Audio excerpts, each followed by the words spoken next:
who was always anti-Diddy and was always speaking about Diddy as a problematic person was 50 Cent. He would do a lot of foul shit, like behind the scenes he would do some foul shit, like. But I also didn't participate, I also didn't get to the part. Yeah. Buffy was playing with your booty in Miami. Diddy's face revealed his emotions as he observed 50 Cent enter the courtroom, with wide eyes, a tight jaw, and shaking hands beneath the table. This wasn't the cool gathered table. We've seen a music mogul for decades. By the third day of the trial's witnesses, Diddy reportedly lost all of his when 50 Cent was in public declaring his backing for Cassie. What followed astounded everyone in the courtroom and has the power to alter everything. Regarding this. Now, Fifth, when you continuously call Puff gay, does that affect your relationships in Hollywood? I don't call him gay. I said, let me read it, Fifth. Oh my God. Sorry I can no longer help you guys. Soon you will all be gay and happy. You are all now left under leadership of Puffy Daddy. Report to the nearest rainbow. Dinner thieves in Peter's Jungle. Oh, that's why he says things. He doesn't even know what he's saying is like fruity. You know what I'm saying? Like, he says something fabulous and he goes, but me and you, we ain't part. Like, we need to part. What is he talking about? That's the kind of stuff. When people say that to me, I get a little uncomfortable. Like, I get uncomfortable. Like, he said something to me one time, a long time ago, at Chris Knighty's wedding. He told me he'd take me shopping. I looked at him like, what you just say? Let me move, man, before I do something. You're gonna make me mess up the wedding. Oh, that's a nice gesture. Let me get out and know that you take me. That's what a guy says to a girl. Did he do it, right? Yeah. I know you've been heavy on social media talking about it. And I'm the only one who's been vocal about this long before it actually. But I also didn't participate, I also didn't get to the part. Yeah. So a lot of the celebrity folks who don't saying anything because they participated. Was there a reason you never went to those parties back in the day? I'm just not with all that freaky shit. Like all of the stuff that he's doing, I'm not into that type of stuff. I'm just a little more, maybe you could say basic or normal. Sean Diddy Combs made himself look perfect for 30 years. We saw him smile on the red carpet, handle hard questions easily, and stay calm during problems. People knew him as the strong music boss who never lost his cool. Remember in 2017, when a reporter asked about rumors, he just smiled, fixed his jacket, and changed the topic without getting upset? Or in 2012, when his restaurant failed, he acted like it was all planned. That's Diddy. Never showing stress. His team worked hard to keep this perfect image. People close to him said he had 12 people just to help with how he looked and acted in public. He even practiced answers in the mirror for hours and had a coach to help him stay calm under pressure. But behind the sunglasses, some former workers said Diddy had anger problems. They said there were two sides: the calm Diddy on TV and the angry Diddy who threw phones when upset. These stories never spread because powerful people supported him. Things started to change just before the trial. Photographers saw Diddy get angry at a fan, and at a press event, he held the podium so tight his knuckles turned white. These small moments showed cracks in his perfect image. Experts say famous people build strong walls around their image, but when pressure gets too much, the walls break. That's what happened on day 3 of the trial. Witnesses said Diddy started shaking and even interrupted his lawyer, getting louder each time. The judge had to warn him not to shout again or he would be punished. People saw anger on Diddy's face, something no one had seen in 30 years. Just when it looked like he might calm down, 50 Cent walked into the courtroom. Diddy did not expect to see him supporting his accuser. The moment 50 Cent came in, witnesses said Diddy's face went pale. He would do a lot of foul shit, like behind the scenes he would do some foul shit, like hating on, like doing things with people I done business with that he done business with. He would say shit that I was like, he said that to you? Right. I was like, yeah, it's alright. You know what I'm saying? Like, you know, and niggas don't know what they like till they see somebody with it, so they want the girls after you done with them and shit. Yeah, leftovers. Yeah. You take your leftovers. A lot of niggas have more leftovers. I'm offended by what I was offended by. Wow, they found Kendrick and Wifey. You know, that's obviously doing shopping. They got the same outfit. Yeah, that's true. Yeah, that's a nice shirt. That's a nice shirt. All right, so when he said the shopping line, in real life, what did you say? I said, let me get away from him. Cause it was like, he was like, yo, you hot now, we gotta hang out now. Like, you know, like hang out. Yeah. He said, I don't know, maybe I'll take you shopping and I could just flash and you could give me the hood shit. And I'm looking and I was like, let me just move away from him because I'm gonna mess up the wedding. I always say to myself, because it was someone's wedding? It was Chris Lighty's wedding. It was in Miami. Nori's there. Nori knows this. And I looked at him like, yo. 50 Cent and Diddy have been enemies for almost 20 years. They didn't just dislike each other. They kept fighting since the early 2000s. 50 Cent never hid how he felt about Diddy. He said mean things about him on the radio, in interviews, and on social media. Like when 50 said Diddy knew something about Biggie's murder, or when he asked questions about Diddy's personal life. This wasn't just a music fight. It was very personal. So when 50 Cent walked into the courtroom on day 3, wearing a nice black suit and his sunglasses, everyone got very quiet. A reporter said it was so quiet you could hear phones buzzing in pockets. Diddy was talking to his lawyer but stopped right away, looked shocked, confused, and scared. Everyone saw it. No one thought 50 Cent would come to the court. He had been making fun of Diddy online since Cassie filed her lawsuit. Last month, 50 posted a video from a hotel that showed Diddy hurting Cassie in 2016. The video got over 12 million views. Then he posted more things on Instagram, saying he had even more proof against Diddy. Most people didn't know that 50 had been talking with Cassie's lawyers for weeks. A source said 50's team contacted them right after Cassie filed the lawsuit. 50 said he believed Cassie and wanted to help her. 50 always plans very carefully when he fights his enemies. When 50 sat in the back of the courtroom, the whole room felt different. Everyone kept looking at 50 and Diddy like they were watching a tennis game. Diddy tried to look at his lawyer's papers but kept looking back at 50. Then at lunch, 50 talked to reporters. He didn't just say he supported Cassie. He said he would pay for more lawyers to help her through his charity called Gun ID Foundation. He said, "I want to help survivors be heard, and I want more women to speak up about powerful men in music." He added, "This is not about me and Diddy's fight. It's about what is right and wrong." When Diddy heard this in the courtroom, he got very angry. He hit the table so hard his water spilled. His lawyer tried to calm him, but Diddy was shaking. Security even came closer to keep an eye on him. The timing was very bad for Diddy because right then, the prosecutor said they had new proof that Diddy lied in court. When the new proof showed on the screen, no one was ready for what they saw. All these years, you being the only one calling this out. I look like I've been the crazy guy for a long They time. say you're a hater. They say You're a hater. You do this. Yeah, and now everybody's complaining. My ass is hurting. There's all this shit that's coming. 50, you can't make jokes about it. No. The internet might come for you, bro. All I'm saying It might come from you. You see it now. All of these complaints. People were damn, they were and pillaged. This was what's going on, right? And what do I get for the? I went through years of a hater. You're a hater. You want this and that. I'm just watching. Like I look at things and go, when you see the new lawsuit coming with Jay, the part with Jay, I go, oh shoot, like.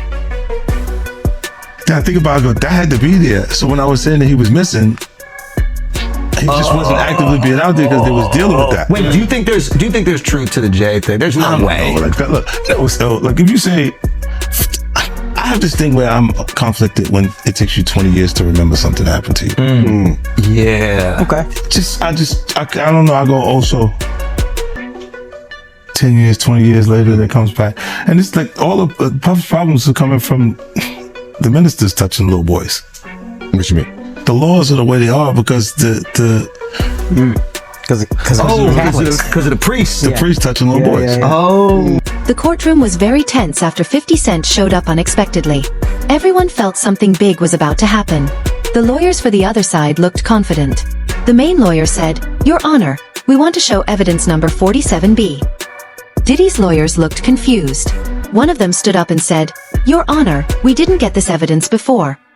Then the judge called both lawyers to talk quietly for about 5 minutes. Diddy sat alone, looking nervously at 50 Cent in the back. He kept cracking his knuckles, something he only did when he was stressed. When the lawyers came back, Diddy's lawyer looked upset. The judge told the jury, "We will allow this evidence because it was found only yesterday." The lawyer said they had a video from Diddy's house in Miami from April 2018. The video played on the big screen, and everything changed. The video showed Diddy and Cassie in a hallway. You could see Diddy pointing and yelling, pushing Cassie against a wall. Then the video shocked everyone. It showed Diddy grabbing Cassie's shoulders, shaking her hard, and pushing her down. Diddy jumped up, knocking his chair over. "That's not true," he yelled, but his lawyer pulled him back down. Diddy looked scared, his eyes wide and breathing heavy. A court officer came closer to Diddy. The video was bad because Diddy had said the day before in court, "I never hit Cassie or any woman," and "There is no video or proof because it never happened." When the lawyer showed these lies, Diddy lost control. He shook his head, talked to himself quietly, and even put his head on the table. His lawyer asked for a break, but the judge said no. "We will keep going. Mr. Combs must stay calm." The court helper said he never saw someone change so much in one court day. It was like watching a new person. When the court finished, the news spread fast in Hollywood. Celebrities started talking and picking sides. The quiet secret about Diddy was breaking apart just like he was losing control in court. And nobody thought his famous friends would stop supporting him so fast. What is this guy trying to get? I don't know. Like, it's a simple situation, but it's like 20 mil, I can say You it. still had the blackest face out. You still had the biggest Son, voice because he's like, But his damn. voice wasn't even that different. And a little deeper. I was like, almost like, no, that's you, young buck. Yo, Almost like it was. I almost knew who it was. You know what I mean? I was like, nah. You heard what he just said, right? So he's like, yo, certain things they let it go by because it's Puff. Like they would look like he would say stuff, but it's like he wasn't like in the closet, he was like in the hallway.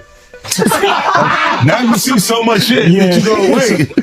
No, this was visible. He was in the hallway. We saw the video. You see a lot of shit. Comes out later, you're like, that's not the closet, that's the hallway. He didn't give a fuck, right? You could tell that he was already. Nah, New York is dope. Because when Fab, he was like, yo, Fab, we ain't party. Fab was like, nah, we partying tonight. He's like, no, like, but they did party. Yeah. And I'm like, yo, they let that one go? Like, I had to say something about it later because I was like, oh, it was fair. Before the trial, lots of famous people stood by Diddy. His friends came to his parties, made music with him, and spoke up for him when rumors started. They made a strong circle to protect him. That showed how powerful Diddy was in Hollywood. No one wanted to risk their job by going against him. But after day 3, everything changed. The video of Diddy hurting Cassie and his angry behavior in court broke the silence. The big moment was when 50 Cent said he supported Cassie. That made others feel okay to choose sides too. When 50 supported Cassie, many people felt safe to do the same. Someone in the industry told me. Right after 50 showed up at court, famous people quickly split into groups. They started unfollowing Diddy on social media. Usher, who worked with Diddy on many songs, quietly unfollowed him on Instagram. Mary J. Blige, who was close to Diddy long ago, did the same.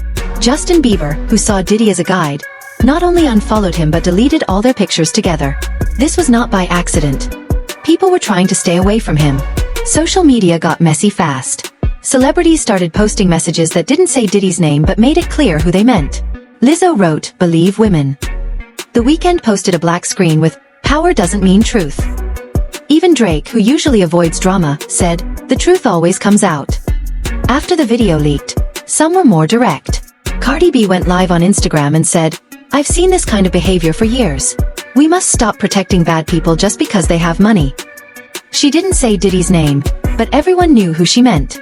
The biggest sign that Diddy was losing friends? People stopped answering his calls. Someone from his team told me many famous people who used to answer right away now don't pick up. Diddy called Rihanna 6 times after the court but she never answered. Others said Beyoncé and Jay-Z also refused to support him even when Diddy's team begged. At the same time, more people supported Cassie. Female singers who worked with Diddy offered to help her lawyers tell their stories. Celebrities who usually don't talk about court cases posted messages backing Cassie. Lady Gaga even sent flowers to Cassie with a note that said, "I believe you." Someone close to Cassie said this change would have been impossible just a week before. Diddy was so powerful that talking against him could end a career. Now things flipped. More and more famous people left his side. But the biggest moment was still coming. As people chose sides and more proof came out, Diddy lost control in court in a way no one expected. Even the judge was shocked. The biggest moment happened when Cassie told her story on day 3 in court. The room was full, reporters in the back, famous people sitting around, and 50 Cent still watching with his arms crossed.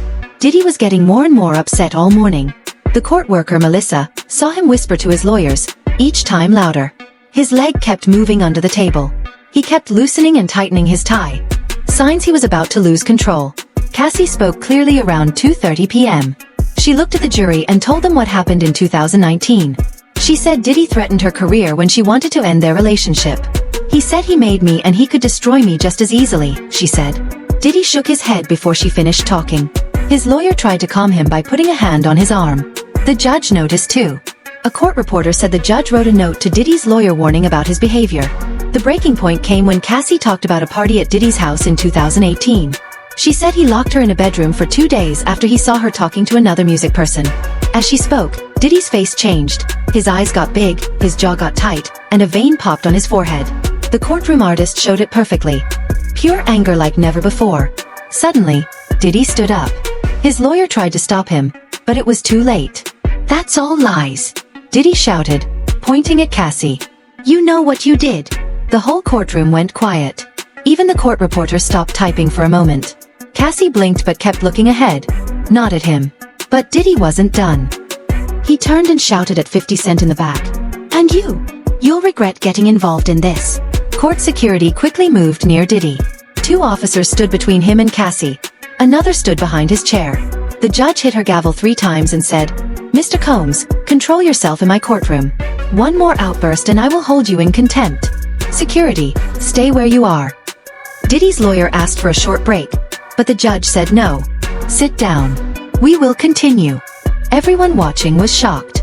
Diddy, who was always calm and cool, lost control in public. One juror was seen writing a lot right after Diddy yelled. Not good for Diddy's case. But Cassie stayed calm. She drank water and kept telling her story like nothing happened. Her lawyer said she felt stronger because powerful people like 50 Cent were supporting her. 50 Cent's reaction to Diddy's yelling?